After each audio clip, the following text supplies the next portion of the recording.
15 વર્ષના વિકાસના કામોનો હિસાબ જાહેર કરવાની માંગ. ગ્રામજનોના સમર્થન સાથે પંચાયત કચેરી સામે ધરણા. બનાસકાંઠા જિલ્લાના ડીસા તાલુકાના જૂના ડીસા ગામમાં ગ્રામ પંચાયત સામે વિકાસ કામોમાં ગેરરીતિ અને ભ્રષ્ટાચારના ગંભીર આક્ષેપોને લઈને વિરોધ ઉગ્ર બન્યો છે.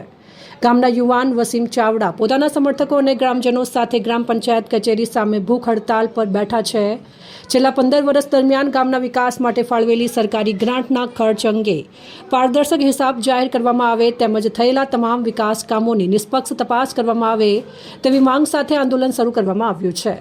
આંદોલનકારીઓનો આક્ષેપ છે કે ગામમાં ગટર, રોડ, રસ્તા અને અન્ય સુવિધાઓ માટે કરોડો રૂપિયાની ગ્રાન્ટ ખવાઈ હોવાના દાવા કરવામાં આવ્યા છે, પરંતુ સ્થળ પર અનેક કામો અધૂરા અથવા અસ્તિત્વમાં જ નથી. સરકારી નાણાંનો યોગ્ય ઉપયોગ થયો છે કે નહીં તેની તપાસ જરૂરી હોવાનું તેઓ જણાવી રહ્યા છે. વસીમ ચાવડાએ જણાવ્યું હતું કે ગ્રામ પંચાયત દ્વારા છેલ્લા ઘણા વર્ષોથી વિકાસના નામે વિવિધ યોજનાઓ હેઠળ ગ્રાન્ટ મેળવવામાં આવી છે, પરંતુ તેની સામે ગામમાં અપેક્ષિત વિકાસ જોવા મળતો નથી, જેના કારણે ગ્રામજનોમાં ભારે અસંતોષ ફેલાયો છે. આંદોલનકારીઓએ માંગ કરી છે કે છેલ્લા 15 વર્ષના તમામ ખર્ચનો જાહેર હિસાબ રજૂ કરવામાં આવે અને જો કોઈ ગેરરીતિ સામે આવે તો જવાબદાર અધિકારીઓ અને પદાધિકારીઓ સામે કડક કાનૂની કાર્યવાહી કરવામાં આવે. હાલ ગ્રામ પંચાયત કચેરી સામે ધરણા અને ભૂખ હડતાલ ચાલુ છે.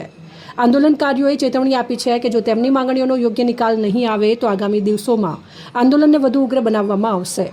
કાગળ પર વિકાસ, જમીન પર નથી કામ. આંદોલનકારીઓનો આક્ષેપ. ગામના યુવાનો અને વડીલોનો આક્ષેપ છે કે વિકાસના નામે લાખો રૂપિયાનો ખર્ચ દર્શાવવામાં આવ્યો છે, પરંતુ અનેક સ્થળોએ કામો દેખાતા નથી. મતલબ રૂપિયા ખવાઈ ગયા છે, જેના કારણે વિકાસ માટે ફાળવેલી ગ્રાન્ટની ઉચ્ચ સ્તરીય તપાસની માંગ વધુ જોર પકડી રહી છે, જેથી આંદોલન આગામી સમયમાં વધુ ઉગ્ર બનવાની શક્યતા નકારી શકાતી નથી. અહેવાલ અમૃતમાળી, સંબંધ ભારત ન્યૂઝ, ડીસા.